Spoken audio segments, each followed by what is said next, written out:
Okay, so what we have for today is we're going to be finding the discriminant and the number of solutions of quadratic equations. So if you remember the quadratic formula way back from Algebra 1 is x equals negative b plus or minus the square root of b squared minus 4ac all over 2a. We're not going to be using that today. We're going to do that next lesson.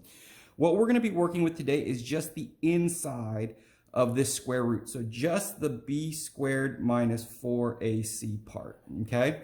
And what we're going to be doing is when we calculate this, we're going to find, is it a positive number, is it a 0, or is it a negative number? And depending on what we get, that means we're going to have two real answers, one real answer, or two complex, okay?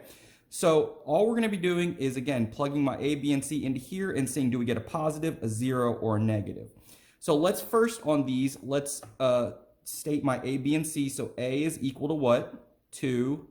B is equal to 5, and C is equal to 3. And all I'm going to do now is plug those into here. So B squared, so my B is 5. So remember, I'll put those parentheses and put that 5 squared minus 4. My A is 2, and my C is 3. Now, the way I want you to do this always first is this, okay? So I want you to multiply these three numbers together first, okay? So negative 4 times 2 is going to give me 8. And then 8 times 3 is going to give me 24. So I'm going to put a negative 24 here, okay? So always multiply these three first, okay? I got negative 24, and then 5 squared here is just going to give me 25, and I subtract those two and I get a 1. Was that a positive, a 0, or a negative number? Well, it's a positive. So that means my discriminant was 1, okay? And I'm going to have two real answers, okay? So two real. And that's what I'm looking for as an answer there. Now, what do we notice is the difference between this equation and this equation? Well, this one equals what? Again, 0. This one doesn't equal 0. So again, I have to make it equal 0. So I'm going to go ahead and move this guy over. Minus 2x, minus 2x. And you see I put it right here. I want it written in the same order. The x squared's got to go first, then the x, then the number. Since this is an x, it's got to go in the middle. So this is going to become 3x squared minus 2x plus 5 equals 0, and now I'm ready to go to find my discriminant.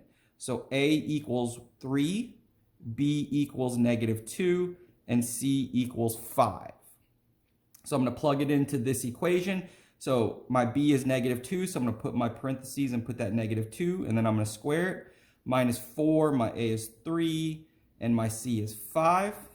So negative 4 times 3 is going to give me a negative 12 times 5. That's going to give me a 60, and then I'm going to put that minus.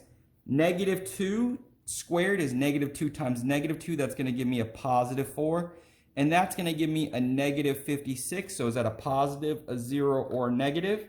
That's a negative, so I'm going to put 2 complex.